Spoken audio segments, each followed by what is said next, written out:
Hello, everybody. Welcome to the next game in the 1987 American League replay. Happy Thursday morning if you're here live or if you're watching it later, whatever time or day you're watching it. But it is Thursday morning just after 9 o'clock Eastern Time. We are in Baltimore as we start a new block. We finished the May 13th games, and now we're on to May 14th. There were only 4 games on May 14th, not the usual 7. So we're going to start those. This is game 226 overall on the replay. It is the Kansas City Royals taking on the Baltimore Orioles. The Royals are 15-15 on the replay, right on the heels of the first place Oakland A's. The Orioles are 13-20, and it's another disappointing year, looks like, on hand for the Orioles, so they're going to struggle all year, it would seem.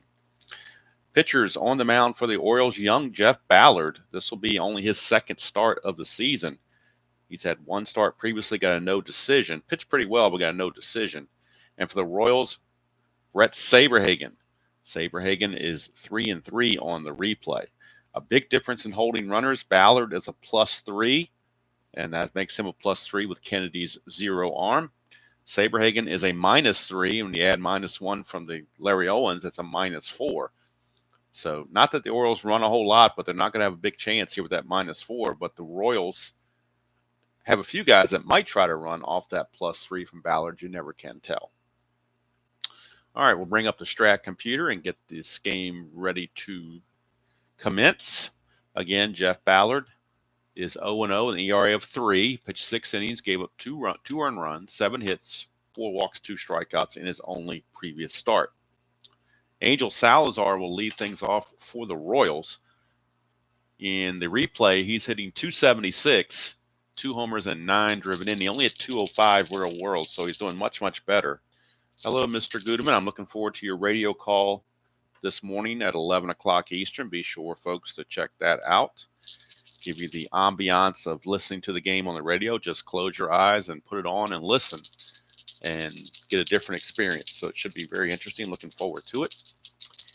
All right, that's why I want to make sure I get this game in before that starts. So I figured start at 9 o'clock. I have plenty of time to get this done. All right, here is Salazar. Got Oriole colored dice too, just for the heck of it. 5-5. Ballard is Salazar's a right-hander, so Ballard will fly to left, and there's one away. One down, and that will bring up Kevin Seitzer. And since you're here, Jeff, I am contemplating. I haven't clicked it yet, but I'm contemplating making a Strat-O-Matic purchase with their free shipping sale. And one of the seasons I'm contemplating getting is 1962, because watching you play that, I really like how those cards are done up. You get the, woeful Mets and Astros. Both of those are expansion teams. And you get really good pennant race with the Giants and Dodgers in the National League. So thinking about doing that, and then maybe adding another season. I'd have to add another season to get over $100 to get the free shipping. And so I'm debating between 1980 and 1972, possibly in that area. But we'll see. I may chicken out and just say screw it. I've got enough Strat already. But if the itch hits me, that's what I've got in the vision. Whether it happens or not, different story. All right, coming up is Kevin Seitzer. He's underperforming. He's hitting .235 on the replay, 4 homers, 15 driven in. He hit .323 real world. That's a 4-2 right-handed. That's a base on balls. I hope we don't have that problem today that we had yesterday when I had 15 walks in a game by one team. That was rather ridiculous.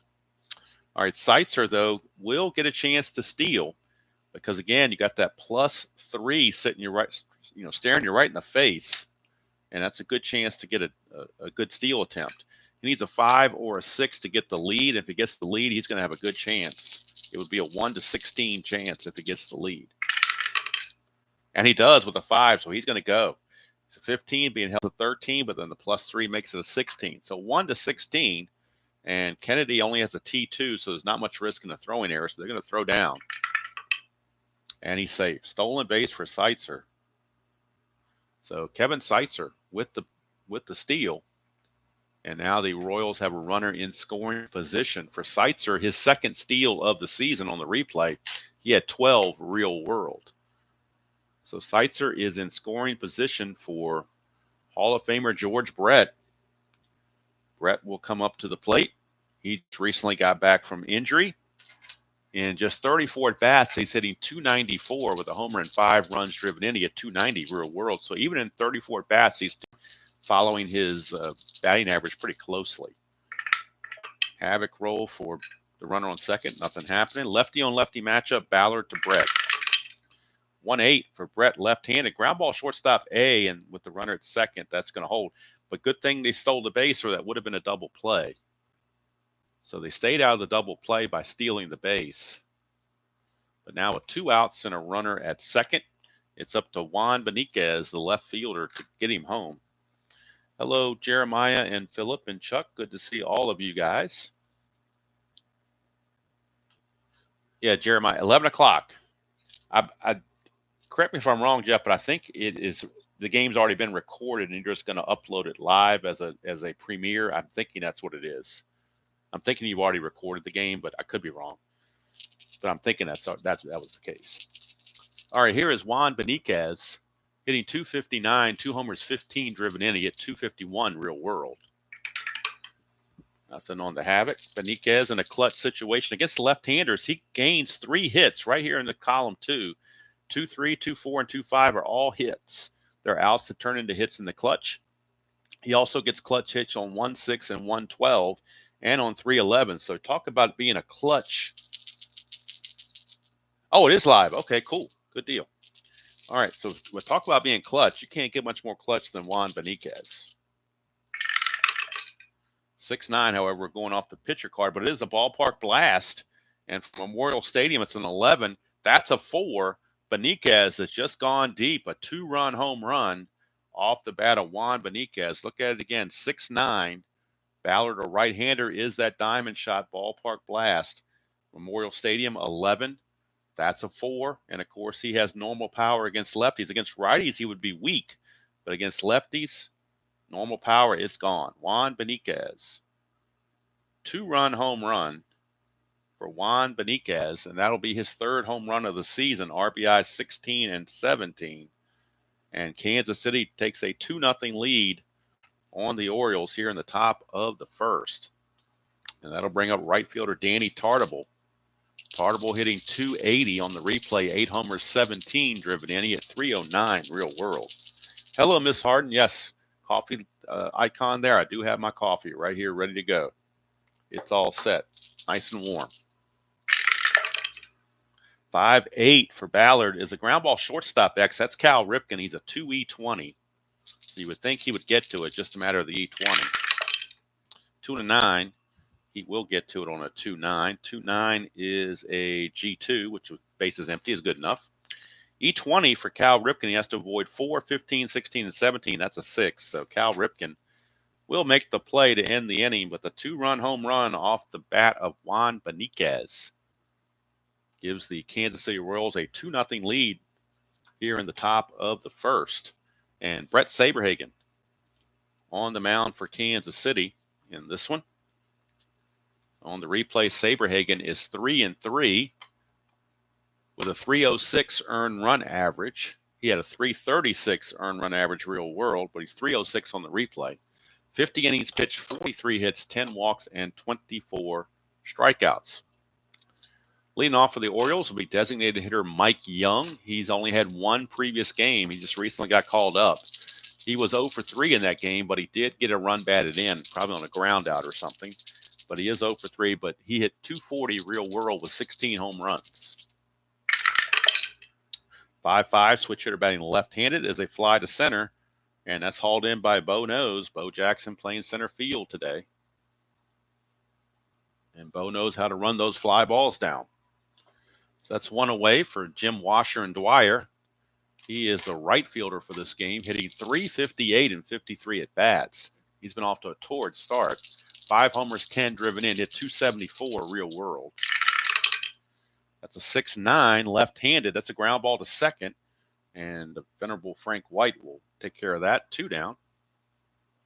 2 up and 2 down for Saberhagen, looking for that shutdown inning after his team scored him 2 runs to start the game. And here's Cal Ripken. Ripken hitting 227, 4 homers, 15 driven in. He hit 252 real world, so a little bit sluggish start for Ripken. 1-9, and he gets a base hit, so 2-out single for Cal Ripken. Of course, he is no threat to run. They will not hold him. And that brings up Eddie Murray. He's been the hottest Oriole in the replay so far. He is hitting 346, 8 homers, 23 driven in. He only had 277 real world, but he's really been off to a good start in the month of April and May. Saberhagen to Murray, switch hitter batting left, 6-8. 6-8 is a strikeout. So Saberhagen puts the K on Eddie Murray, and that's going to do it for the O's. As they come away empty-handed at the end of one, it's 2-0 Kansas City. Again, Kansas City hot on the trail of first place Oakland, and the Orioles are probably thinking about next season. They're already 13-20 and fading fast. All right, here's Frank White. White on the replay hitting 241, 3 homers, 10 driven in. He had 245 real world. 6-9, and again, that's that ballpark blast. It's 1-11. That's a 2. It's gone. Frank White tees off.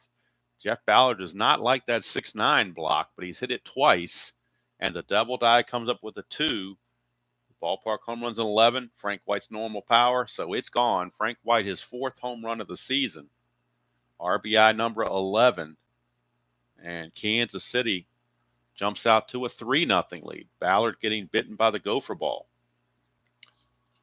That'll bring up Steve Bye-Bye Balboni, struggling at $140. 5 homers, 8 driven in. He hit 207 real world. 2-5, and that's a ground ball to third. Ray Knight, otherwise known as Nancy Lopez's ex-husband, makes the play. 1 away, and here comes Bo Nose. Jackson hitting 248 on the replay, 2 homers, 10 driven in. Only at 235 real world, so he's right on pace. Although he's a little bit behind on his home runs. He had 22 real world, only had 2 so far, and he's about 25% through his at-bats. So he's definitely behind on the gopher ball. 4-8, but he's not behind on the base hit. 1-13, that's a 14. It'll be a single, 2 stars, but nobody's on base, so it doesn't matter. Single for Bo, and he might be looking to run as well because of that +3 is awful juicy. 6 or 7 gets him the lead. He will get the lead. So Bo Jackson, let me see how many steals he has coming into this game. Jackson has 6. He stole 10 bases real world. He's got 6 steals already. So he looking to maybe get ahead of that pace. But he got the lead. 16 being held to 14, but the +3 is a 17. 1-17. And he's in there. Stolen base for Bo. So Bo knows how to steal.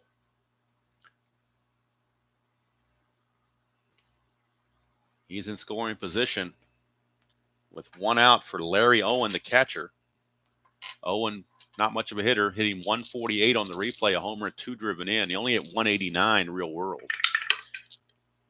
Ballard needs to get these kind of guys out if he wants to stay in the game. 2-5. He struck him out, so that was a big out there to get. First strikeout for Owen, Ballard, rather. 2 down. The order flips over to Angel Salazar. I'm so used to that guy for the Padres, Luis Salazar, but it's Angel Salazar. Or he's also, I think his formal name is Argenis Salazar. Bo at second base, not being held. And here is the pitch to Salazar. 3-11, and that's a ballpark single check. 1-3, though. That's an 11, so he will line it to short where Ripken snags it. But the home run off the bat of Frank White has put the Royals ahead now 3-0 as we go to the bottom of the second, and you don't want to give Brett Saberhagen too big of a lead or he will coast. We go to the bottom of the second. Again, be sure to check out Mr. Gudeman's radio broadcast game today at 11 o'clock Eastern, shortly after this one finishes, probably about an hour or so after this one finishes. Be sure to check that out. I believe it will be entertaining. 1962 season. All right, here's Fred Lynn hitting 211 on the replay, 7 home runs, 17 driven in. He had 253 real world. That's a 2-7. And that's a strikeout. Boy, a 2-8 would have been a home run on a ballpark blast, but 7's a strikeout. Missed it by that much, as Maxwell Smart would have said. All right, here's Ray Knight. Knight on the replay is hitting 239, 4 homers, 11 driven in. He hit 256 real world. 3-3 for Knight. He will fly it to right field, and Tartable hauls it in. 2 down. Brings up the catcher, Terry Kennedy. Kennedy on the replay hitting 265, 10 homers, 23 driven in. He's really ahead on the home run game. He only had 18 real world. And in about 20% of his at-bats, he's already got over half of those. His average is also higher, hitting 265. He only had 250 real world. 3-7, and that is a 1-18 single, so that'll be a base hit for Terry Kennedy. Slow-running Kennedy obviously will not be held. And Larry Sheets, the left fielder, steps to the plate. Sheets hitting 235, 4 homers, 10 driven in, way under his average. He hit 316 real world. Nothing on the Havoc. Hello, Bob. Good to see you. Good morning to you. 6-4, and that is an in-home run chance, 1 to an 11, but the double die comes up this time as a 15, so it will only be a double. Not sure if Kennedy can score or not. It's assumed to go to center field. Center fielder arm, Bo Jackson, is a -2. So Kennedy's a 9. Not being held makes him a 10. 2 outs makes him a 12, but then the -2 makes him a 10. Then again, you got the number 9 hitter Burleson coming up. The chances of Burleson getting a hit are not very good. If you send Kennedy, you at least got a 50-50 shot. So they're going to send him. It's a 1 to 10 chance, but that's better than the opportunity for Burleson to single or get on base. You got a 50-50 shot. You got to take it at this point. So again, he's a 9, not being held as a 10. 2 outs makes him a 12, but the -2 from Bo makes him a 10. So 1 to 10, he's going to go. And he's out. But I felt like you had to take the chance there. So Bo Jackson, we'll call it 8 to 6 to 2 on the relay to get Kennedy at the plate. But to depend on Rick Burleson to get a hit was not very good, where you had a 50-50 shot of scoring here, but almost a no-win situation. I feel like you had to go for it. If it works out, you know, it's a smart move. If it doesn't work out, I still think it's a smart move, because I don't think Burleson's getting a hit. Could be wrong. He could lead off the 3rd inning and get a hit, but as bad as his average is, I just don't see it. So nothing for the Orioles, despite the double from Larry Sheets. We start the 3rd. Yeah, it's supposed to cool down. Today is the last day of the 90s for about a week. It's supposed to cool down into the 70s and low 80s for highs all next week. All this weekend is supposed to be really beautiful. Looking forward to it. All right, here's Kevin Seitzer. 2-9 for Seitzer is a ground ball to 3rd. Ray Knight takes care of it. 1 away.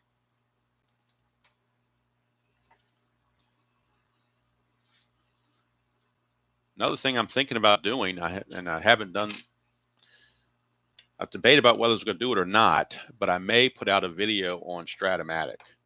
My thoughts, good, bad, and ugly, on the game itself, the company, the whole 9 yards.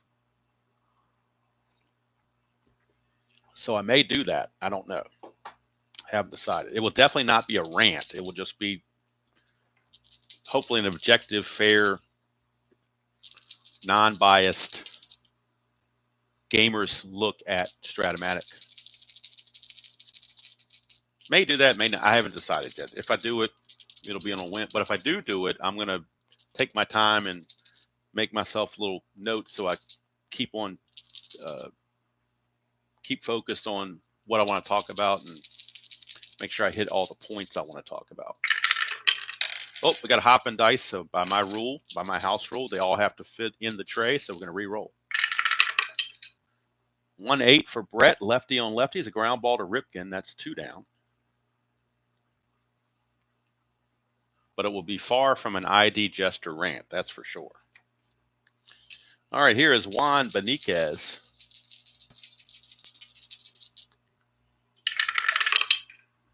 1-6, and that's a fly to center. It would have been a clutch hit if There were 2 outs and runners on base, but nobody's on base, so it's just a fly to center. Hauled in by Fred Lynn, and the inning is over. I will say that if I do that video, it will be probably about 90% positive. So don't think I'm going to get on there and rip Strat-O-Matic to death. I'm not going to do that. So it is my favorite game by far. Inside Pitch was up there close, but the more I think about it, Strat-O-Matic to me is just, I mean, you think about Strat-O-Matic, it's an American institution in my opinion. To me, it's right up there with Xerox and Band-Aid. When you cut your finger, you don't ask somebody, hey, can I have an adhesive bandage? You say, hey, can you get me a Band-Aid? But the brand might be Curad in your house, but it's called a Band-Aid because they're so Americana. Same with Xerox. If you want somebody to make a copy of something, you may have a Konica printer, but you say, hey, can you Xerox this for me? To me, Strat-O-Matic falls in that category.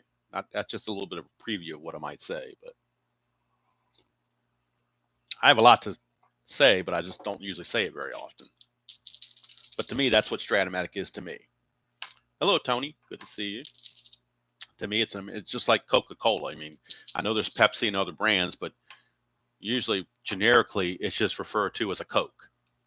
So, but Xerox and Band-Aid were the 2 brands I thought of first off the top of my head. And I think Strat-O-Matic falls in that category. When you think of baseball simulation games, the first word out of everybody's mouth usually is Strat-O-Matic. Or first thought, even for casual people. All right, here's Rick Burleson. He's hitting 136 on the replay, which is why I sent Kennedy. Because you can't depend on a guy hitting a $136 on the replay to get you a hit. He hit 209 real world. 1-7, and that's a ground ball to third. And Mr. Brett will take care of it. 1 away. Here's Mike Young. Flew to center his first chance. 5-7, switch hitter batting left. 1-5 is a single. That's an 11, so it's a liner to Frank White for out number 2. But I think doing this replay, playing that every day, every game of every day for the American League has really ingrained in me the why I like Strat-O-Matic so much above all the other games. Why it's my desert island game.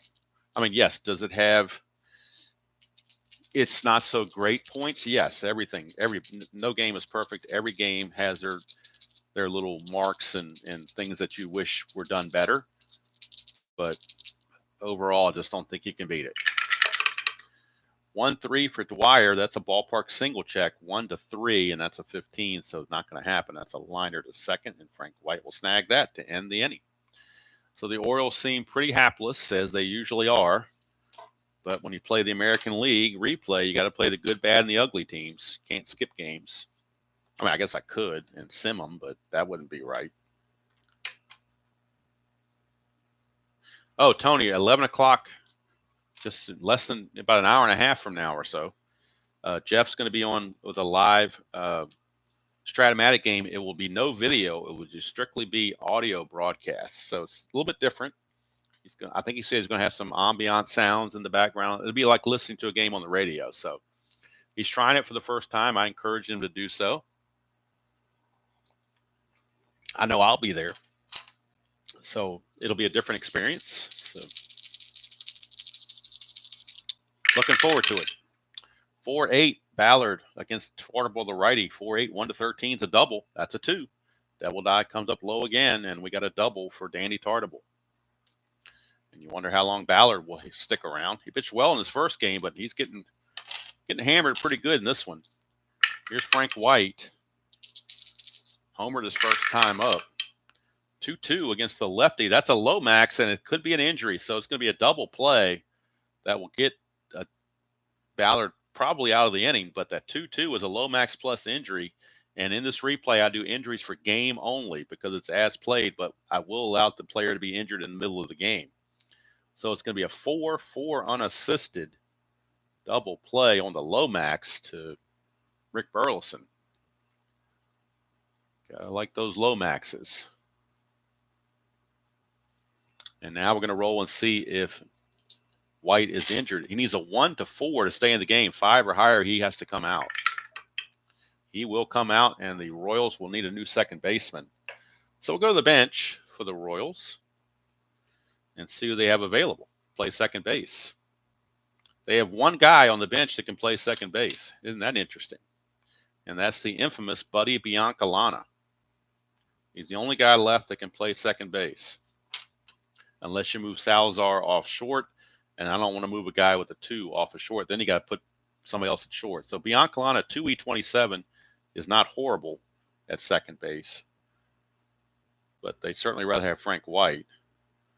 So Biancalana will take over at second base in the 4th inning due to the injury on Frank White. So Biancalana will play the rest of the game. Here's Balboni.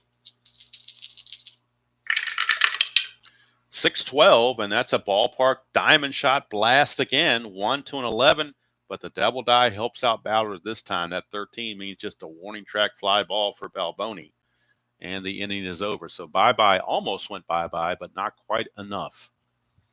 And now on the computer, I need to bring in Buddy Biancalana as the new second baseman. Most of the bench for the Royals are outfielders, except for the backup catcher Quirk. Everybody else is either a DH or an out. You got 2 DHs in Order and McRae, and you got 2 outfielders in Wilson and Bosley. So only infielder was Biancalana. So that's going to do it for the Royals. We go to the bottom of the 4th.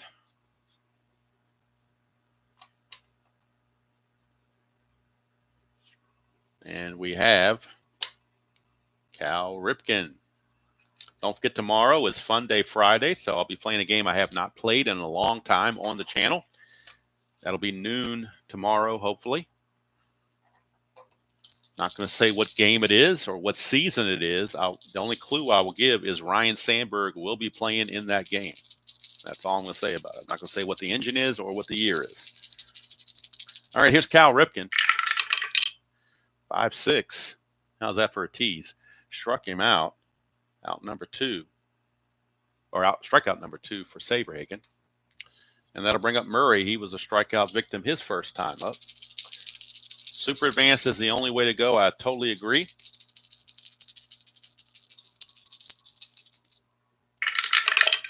Eddie Murray, 1-6. And that's a 1 triple. Anything else will be a single. So Eddie Murray, a 1-out single. He will not be held. And it will bring up Fred Lynn. A long ball from Lynn could get them back in this game. Lynn has 7 home runs already on the replay. Not out of the possibility. He's got a couple of diamond shots on his card. So anything can happen. 3-7. He also has a double on his card. 1-17 is a double. It's 2 stars, so Murray will stop at third. Second and third with only 1 out. But with a 3-0 lead, the Royals will play back. Allow the run to get the out. So Knight is up. All he needs is basically a ground ball to get the run home because the infield is back.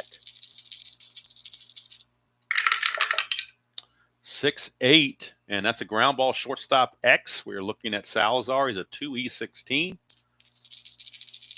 That should get the run home, you would think. 2 and an 8.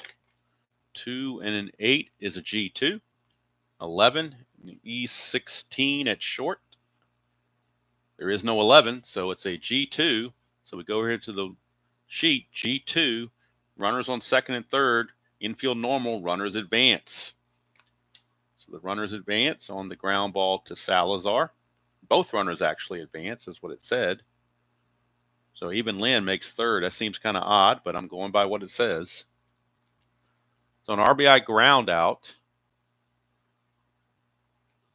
from Ray Knight puts the Orioles on the board 3-1, and Terry Kennedy is your batter.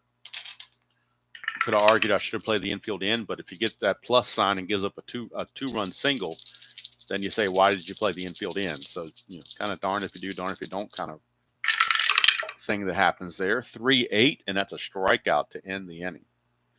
So Saberhagen limits it to 1 run. And at the end of 4, it is 3-1 Kansas City. And Kansas City's probably figuring on scoring some more runs against Ballard. This is the fatigue inning for Ballard. He does have a 5 sitting right there for fatigue. So,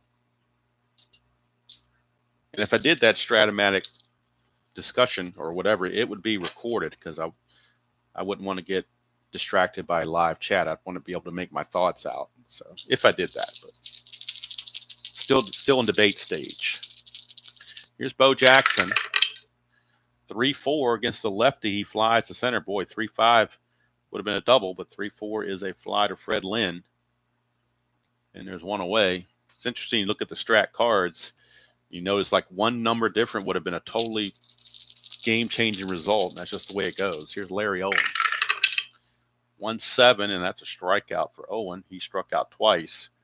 He's there for his defense, not his offense. In fact, both strikeouts for Ballard have been against Larry Owen. So Angel Salazar, 0 for 2, steps to the plate. 5-7, and that's a walk. So 2-out walk issue to Salazar. Salazar looking to get the lead, but if he rolls a 10 or an 11, he is picked off. But anything else, he's pretty much guaranteed to get the lead unless you roll a 9. That's the only one that doesn't come up at all. We get an 11, he gets picked off. So Angel Salazar is picked off. You can call it caught stealing. I homebrew it and call it picked off. But the number to the right of the slash, you get an 11. I got it as a pickoff. The result is the same. He's out. Just for aesthetics, what you want to call it. You could say he threw to first and he took off for second, so it's a caught stealing. Or you can say he tried to dive back to the bag and got tagged out, called a pickoff. It's 6-1, half dozen of the other. End result is the same. Scorekeeping is very individual. You can do it however you like. All right. So he's going to keep a lot of his endurance for the 6th inning. So here's Larry Sheets. Sheets had a double his first time up, but Kennedy got thrown out at the plate trying to score. 4-12, and that's a ground ball first base C. And my little homebrew is anytime there's a C or an X chance at first base, I roll it as a 3-1, where it's a difficult play and the first baseman has to throw the pitcher covering. That's not in the rule book. That's just a homebrew that I picked up from somebody else and just stuck with it. Going to put 3 unassisted. No problem there whatsoever. All right, here's Rick Burleson, and my homebrew rule is I do not pinch hit before the 7th inning, so Rick Burleson has to hit. 3-5, and he will one day. It's a double. How about that? He gets a double. He had to hit, and he doubled. Even a blind squirrel finds an acorn once in a while. So Burleson will double, and that brings up Mike Young. He's 0 for 2. Kind of strange they had him in the leadoff spot.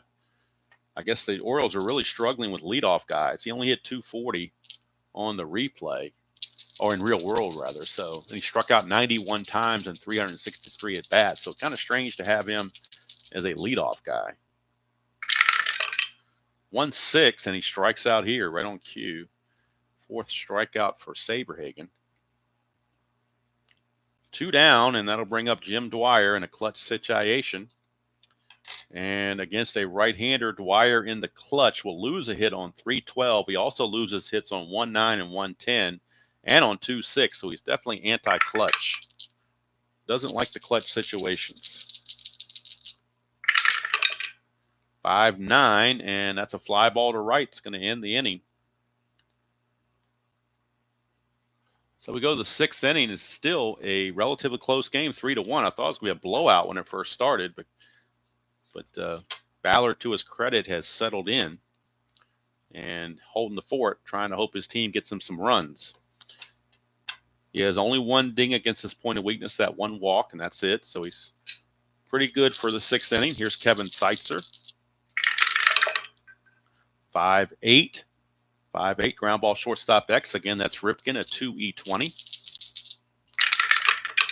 2 and a 4. Well, the double die is coming up low again, but I think 2 and a 4 will be okay. It will be. Now it's a 7, and he is an E20. That should be okay too. Nope, no 7. So good play for Ripken. He makes the play that needs to be made. Nothing fancy, but just gets the job done. 1 away for George Brett, and Brett has grounded to Ripken twice, 0 for 2. 2-5, and he's going to hit a base hit this time. 3-20 is a single. That is a 3. So he just misses a double, but he'll settle for a 1-out single for Mr. Brett. And actually, even at this age of Brett's career, he's a threat to run. Again, though, a 10 or 11, he gets picked off, but that +3 is just too juicy to give up. So 4, 6, 7, or 8, he gets the lead. That's a 7. He's going to get the lead. He's a 15, being held a 13, but the +3 makes him a 16. So 1 to 16, they're going to send him. And the old man gets the stolen base. George Brett steals it. And let me see what that is for George Brett on the replay. How many steals did he have? Let's see just how many steals he had. Or something's gone wrong with my computer. I must have missed something on the computer because I got the wrong guy at the plate. So let me backtrack on my information here. I may have to do this in the computer later and fix it. I don't want to mess up I don't want to tie up the stream trying to fix it. Figuring out where I went wrong. I had Brett ground out to Seitzer. So Seitzer. Oh, you know what it is? When Salazar got picked off, I put in the computer that Seitzer popped out the next batter. That's what threw me off. So I'll fix that later. I'm not going to worry about that right now. I'm just going to go with what we got and leave it at that. But let's see if I can pull up the George Brett stats and see how many steals he has on the replay. In real world, he stole 6 bases, caught 3 times. That looks like his second stolen base. He had 1 steal on April 14th, so that's his second steal of the season. All right, he's at second base, will not be held. Sometimes I do that when I'm trying to stream and put the game in the computer. The pop-up and the pickoff come up, when I hit the P on the first screen there, it defaults to pop-up, and I forget to click down all the way to pickoff. It happens. All right, so here's Benitez. We're right here on the score sheet. That's what makes the difference. I can fix the computer later. 3-8, and that is a ground ball shortstop A, so that will hold the runner there, 2 down. And that'll bring up Tanny Tartable. This means I got to do the manual labor of doing the stats when I take pictures out and stuff, but that's okay. It's good for the soul to do some lifting on that instead of relying on the computer all the time. Got to keep the brain sharp, especially as we get older. Here's Tartable, 3-2. It's a ground ball to short, and that's going to end the inning. So Brett single and a steal, but nothing becomes of it. Ballard still okay for the 7th if they want to go that route. Of course, they might be going to the bullpen for some right-handers because the Royals have a lot of righties in the lineup. So I think they might cap. I think they're going to cap Ballard right here.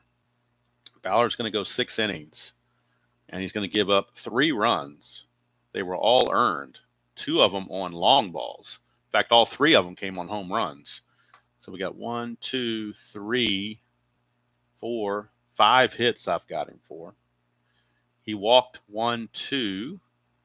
So he walked 2, and he struck out 2. Larry Owen twice was his only strikeouts. And we'll figure out who the pitcher is going to be in the 6th inning, or 7th inning, rather. But right now, no question who the Royals pitcher is going to be, and that's Brett Saberhagen. Hello, Aaron. See you.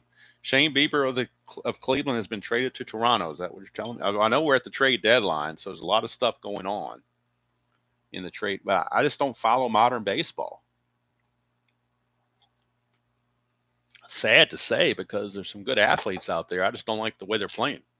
I just don't like the rule changes and everything else they've done. All right. When they took away the National League, when they made the National League go to DH, that killed it for me even before the Ghost Runner did. All right, here's Cal Ripken, but I digress. I don't want to get into that. 2-8, and that's a strikeout for Saberhagen. Strikeout number 5. Strikeout number 5 for Saberhagen. That'll take us to Eddie Murray. Murray of 1 for 2 with a single. 2-6, and that's a 1-2 single, but the 20 means he lines it to Biancalana at second base, 2 down. Here's Freddie Lynn. 5-8 to the lefty, struck him out. Strikeout number 6 for Saberhagen. He seems to be in cruise control, looking for his 4th win to up his record to 4-3. After 6 innings, the Royals still lead it 3-1. Orioles will now go to their bullpen. So I want to check I can check the computer for their roster to see which pitcher maybe needs the work or which one is overworked. Make sure I don't overwork somebody. So the right-hander looks like it's going to be Mark Williamson. He's not overworked at all. He's right at 106% usage. So that's pretty good. The rest of the Orioles are way above that. So they will go with right-hander Mark Williamson. He was 8-9 in real world with a 403 earned run average. On the replay, get Williamson's number, what he's done so far on the replay. He is 1-1 with an ERA of an even 4. He does have 4 saves, 27 innings pitched, 29 hits, 4 walks, and 14 strikeouts. So Mark Williamson with his +2 hold. See what that does. So Williamson 1-1 on the replay. +2 hold makes this a +2 because Kennedy's a 0. So we're going to have Frank White, Balboni, and Bo Jackson here in the top of the 7th of a 3-1 ball game. Actually turned out to be a better game than I thought it was going to be. That's for sure. 1-8 for Frank White, and I'm not Frank White. It's Bianca Lana. I forgot to take Frank White out. It's actually Bianca Lana because he came in for the injured White. Keeping the same roll, 1-8 is a strikeout.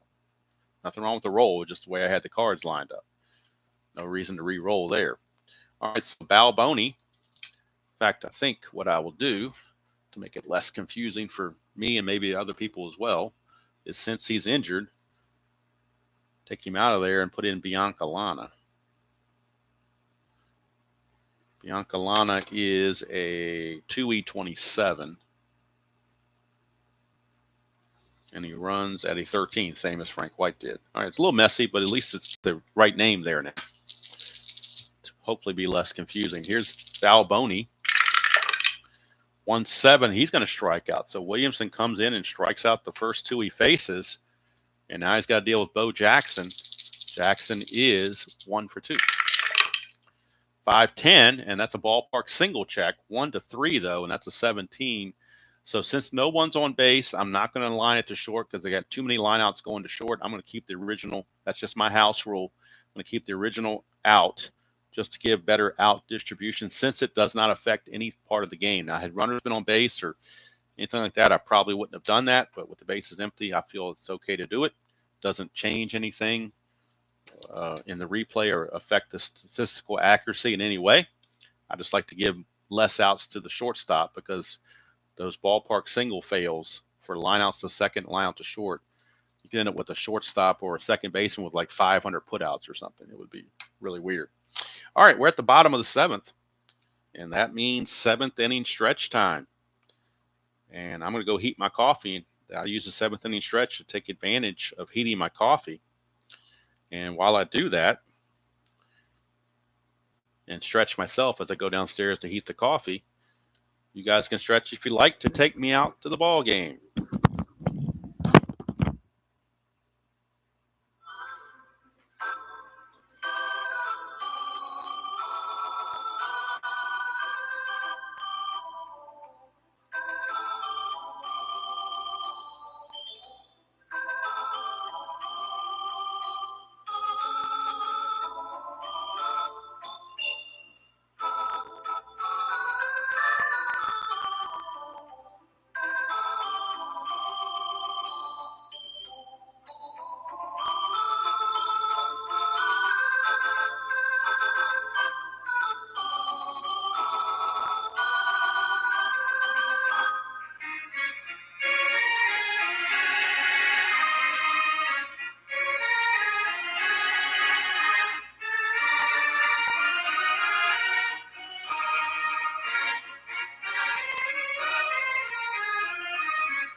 All right, perfect timing to get right back after heating the coffee. Warmed up coffee, we're all set to go. And we will move on. Hello, Michael. Good to see you. We will move on to the bottom of the 7th. Saberhagen, this is his fatigue. Well, I'm sorry. 8th is his fatigue inning. So he's definitely got the endurance because the 8th is his fatigue number. Since we are in the 7th, we can pinch hit. So you will not see Rick Burleson hit again in this game. They will pinch hit for him. Contemplating pinch hitting for Ray Knight, but I guess they'll leave Knight in there. 6-5, and that's a 1-4 triple, 5-20 double. So it's a double, but Ray Knight got the hit off the pitcher card, so it didn't matter if I left him in there or not. As long as he's right-handed, he got the hit. Left-hander would have been the same. So here's Terry Kennedy.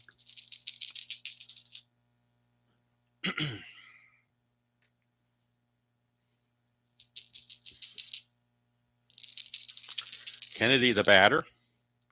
Knight not being held.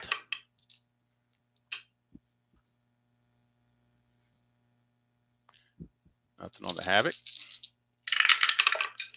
1-8 for Kennedy, and that's a strikeout. Big strikeout for Saberhagen. Strikeout number 7. And that'll bring up Larry Sheets. Now, looking at the Oriole bench, most of their better lefties are already in the lineup. But to hit for Burleson, you got a couple of options. You got a right-hander Ken Gerhardt, right-hander Lee Lacy.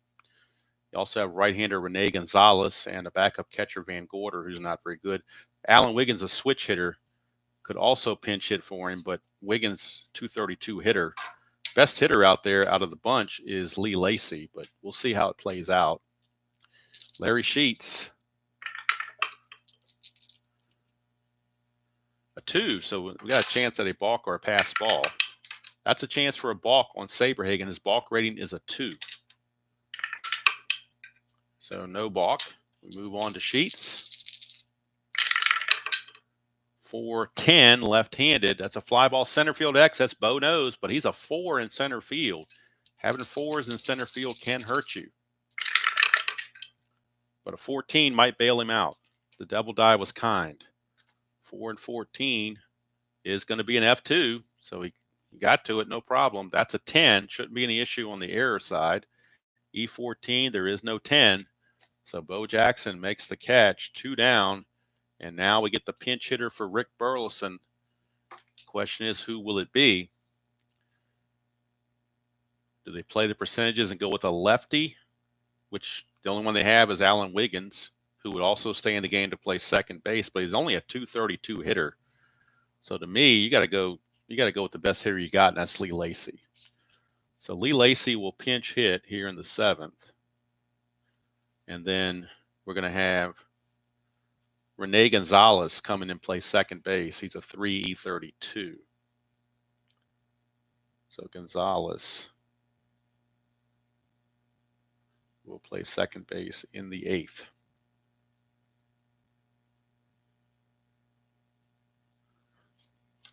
All right, so Knight at second base with 2 outs. And it's Lee Lacy. We'll get his numbers on the replay. Lee Lacy on the replay is hitting .231 in 39 at-bats, a homer and 4 driven in.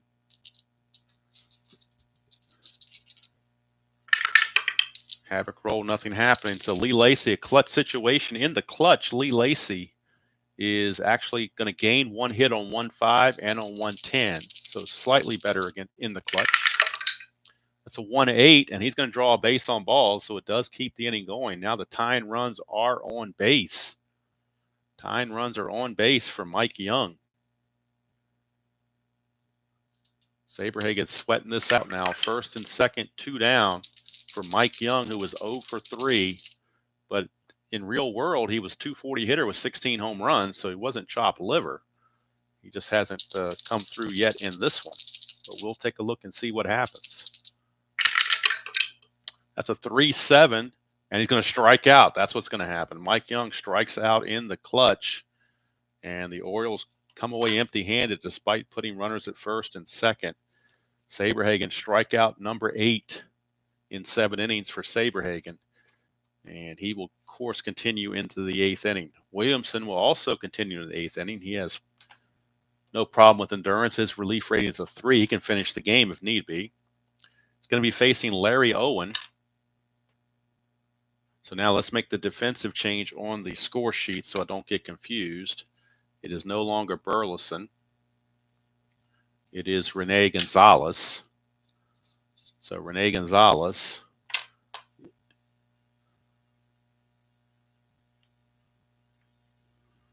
And interesting, he spells Gonzalez ending in S, not in Z.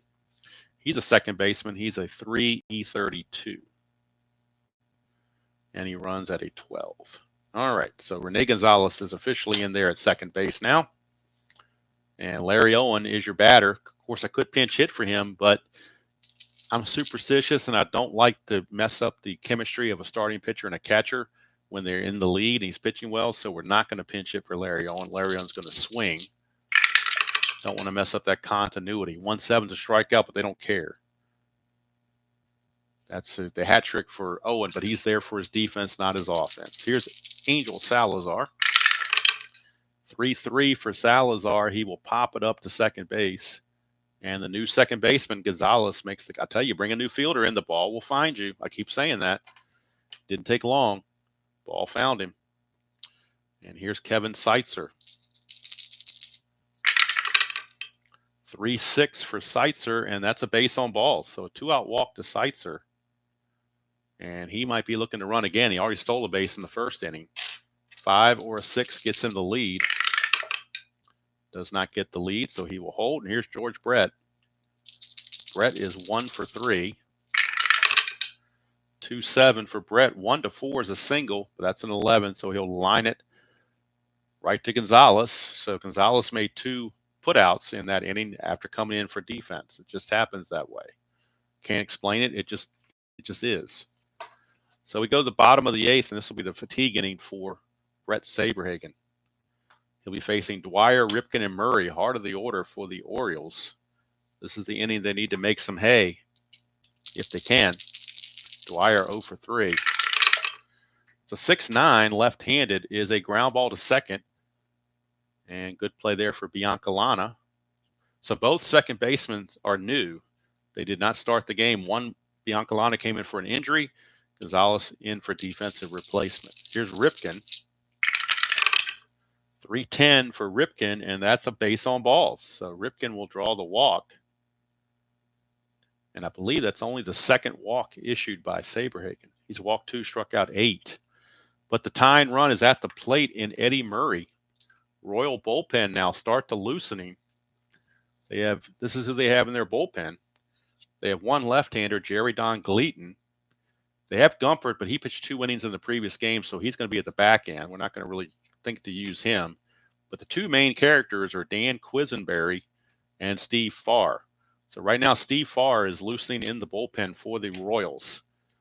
And he would be looking to save it if Saberhagen needs saving. The pitch to Murray.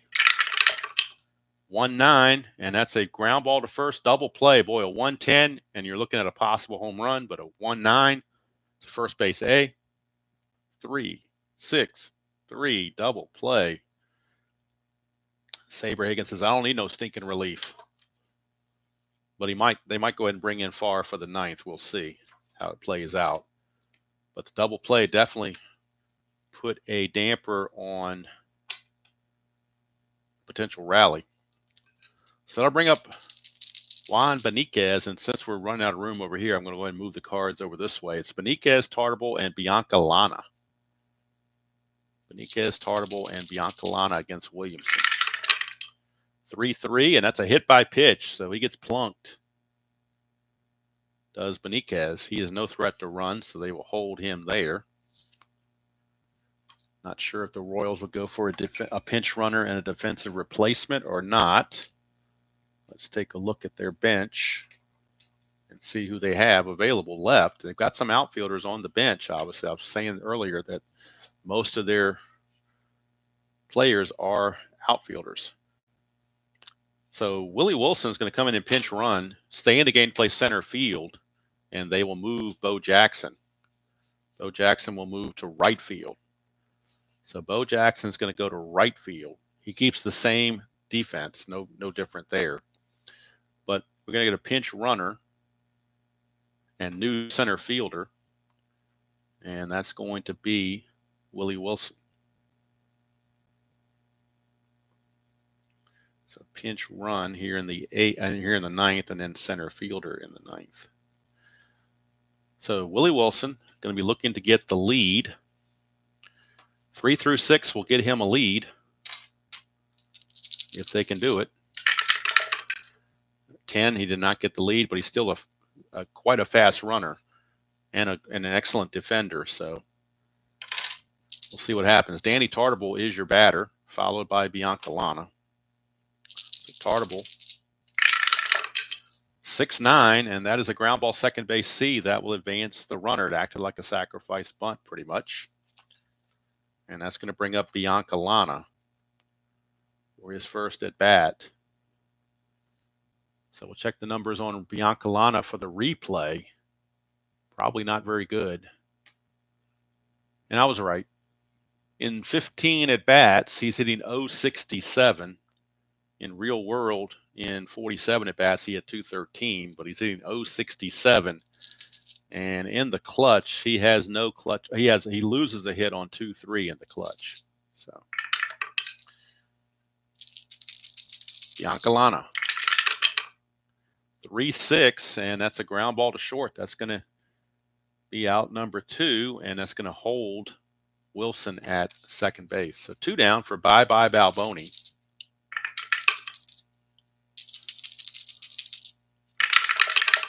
That's a 4-4. Ground ball third base X, we're looking at Ray Knight, and Knight is a 4E23, so could be questionable here. The double die doesn't go, and double die comes with a 1, wouldn't you know it? That's going to be a RBI single, maybe a double off the bat of bye-bye Balboni. Let's see if he doubles. I think a 4 and a 1 probably is a double. Oh, it's just a single. Okay. So we'll check for an error. He's an E23. So at third base, he's got to avoid 11, 13, 3, 15, and 18. That is a 14. So he eked that out without an error. But Balboni, an RBI single, makes the score now 4-1. RBI single for bye-bye Balboni, scoring Willie Wilson. So 2-out single, and that's a huge extra run to get. Gives him a 3-run cushion.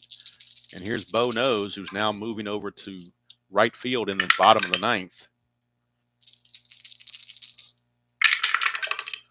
4-6, and that's a fly ball to center field. That's going to end the inning, but a big insurance run for the Royals as they lead it 4-1, and they're going to go ahead and make the move to the bullpen.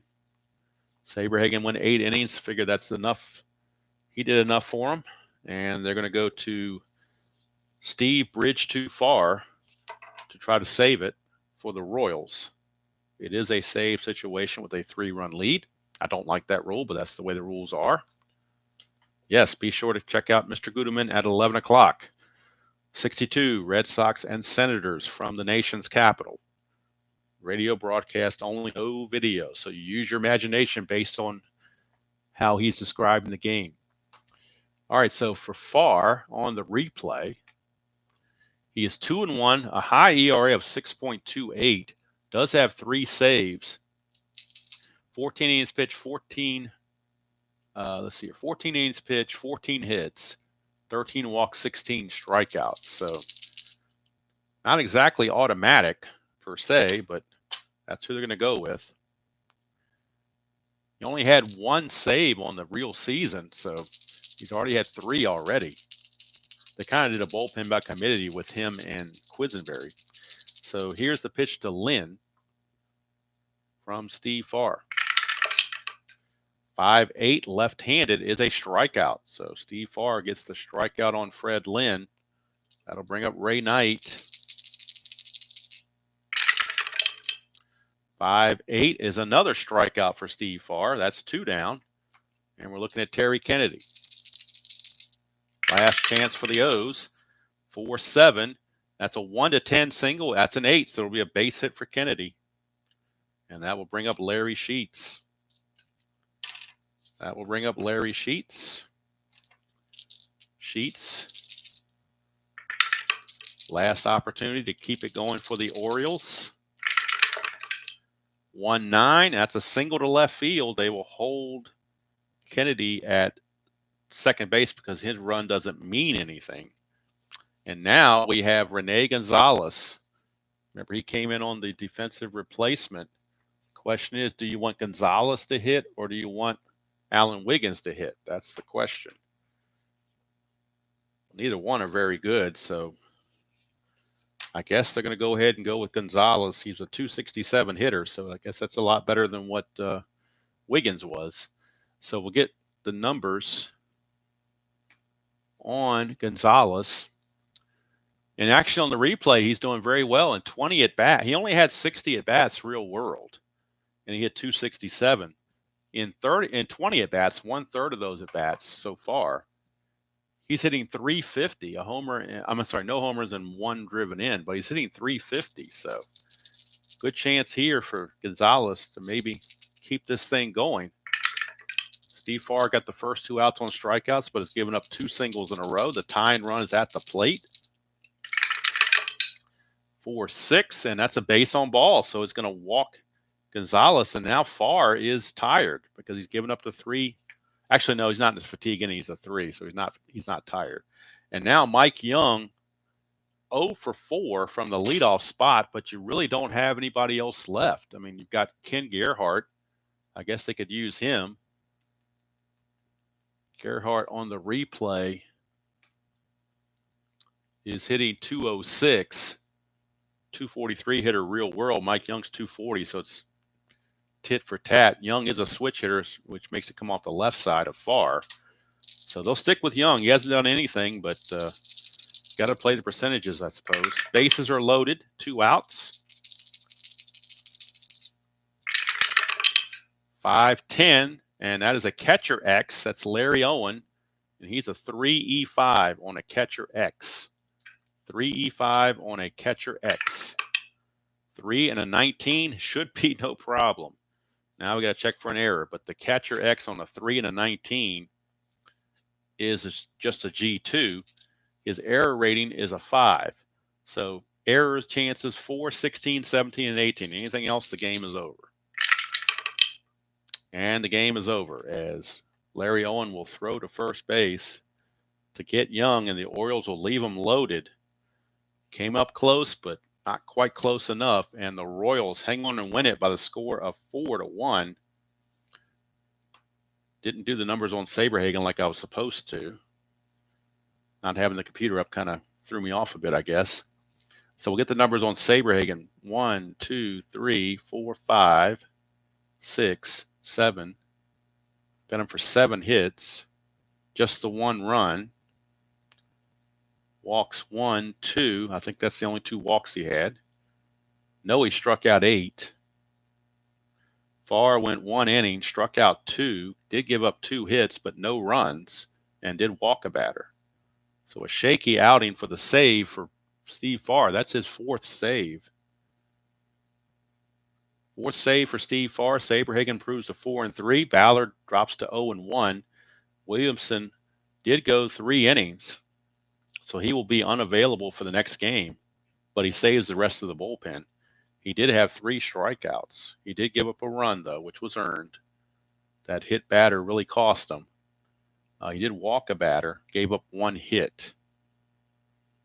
All right, so for the Royals, 4 runs, 6 hits, and I don't believe there was an error in the game. I think both teams played it cleanly. I don't see any errors on the score sheet. For the Orioles, 1 run, they scattered 9 hits and no errors. Left on base for the Orioles, 1, 2, 3, 4, 5, 6, 7, 8, 9 left on, plus they had a runner thrown out at the plate. Kansas City made the most of their hits as left on base. They had 1, 2. They only left 3 on base, so they made took much more advantage of their opportunities. Kansas City improves to 16-15, and that gets them a little bit closer in the American League West, chasing those first place Oakland A's. Baltimore drops to 13-21. They are now in last place alone as the Red Sox have passed them. Red Sox are 13-20. Baltimore's now 13-21, so they dropped to last place completely by themselves.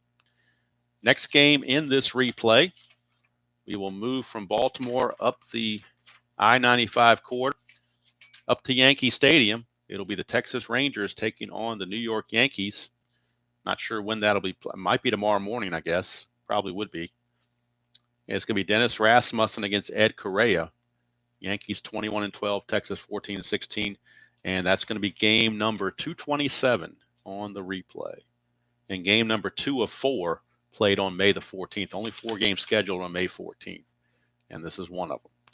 But as we look back on the game that just completed, we got the Royals beating the Orioles 4-1 to improve to 16-15. Player of the game, I guess you got to give it to Saberhagen. 8 innings pitched, 7 hits, and a run. I don't know who else you would give it to. You did have Benitez hit a 2-run homer in the first, but still, I think if you go 8 innings and give up just 1 run, you got to be the player of the game. So we're going to give it to Brett Saberhagen. Saberhagen, the player of the game. He was 18-10 real world. He now improves to 4-3. So that's going to do it from here. Be sure in about 45 minutes or so to check out Jeffrey Guterman's radio broadcast of the 1962 Boston Red Sox and Washington Senators, a game that was played on May the 3rd, 1962. It will be no video. Keep that in mind so you're not shocked. Don't adjust your computer. There's nothing wrong with it. It's going to be no video, just audio. So just kind of sit back and chill out and let Mr. Guterman paint the picture for you through the radio broadcast. That's coming up at 11 Eastern, which is about 45 minutes from now. Let's see. Tonight, do I have any? I may or may not have the Sparky Bowl Game 5. I may go ahead and try to get that over with on Inside Pitch. 76 Reds against the 84 Tigers. 76 Reds lead that series 3-1. So one more game would get that over with. So I could put that behind me. It's Don Gullett for the Reds against Dan Petrie for the Tigers. I might do that tonight around 9 o'clock Eastern. I haven't decided yet. One thing for sure is at noon tomorrow will be Fun Day Friday. And that's where I pick a game I have not played in a very long time, but I have played on the channel before, just not in a long time. And pull that out and play a game from August 1st of whatever year I choose. It'll be an August 1st game because that's the date of tomorrow. So it'll be an August 1st game from whatever year I choose. You know it's going to be somewhere in the 80s or 90s because Ryan Sandberg's in the game, but I won't give away the exact year and I won't give away the game engine I'm going to be using. You'll have to tune in and see for yourself. So thank you all for spending part of your Thursday morning with me. Ended up being a pretty interesting game, 4-1, closer than I thought it was going to be. I thought it was going to be a blowout at first, but the Orioles hung in there. But Kansas City prevails, and that's going to do it. So I'm going to go get the last cup of coffee in the pot available, and I haven't had breakfast yet, so I'm going to get a little quick snack, for maybe some cereal or something for breakfast, and get ready to tune into Mr. Guterman's radio broadcast and possibly get lost in the zen of Strat-O-Matic. So that's going to do it from here. Until next time, enjoy playing whatever game you choose to play, however you choose to play it, and I will see you all down the road.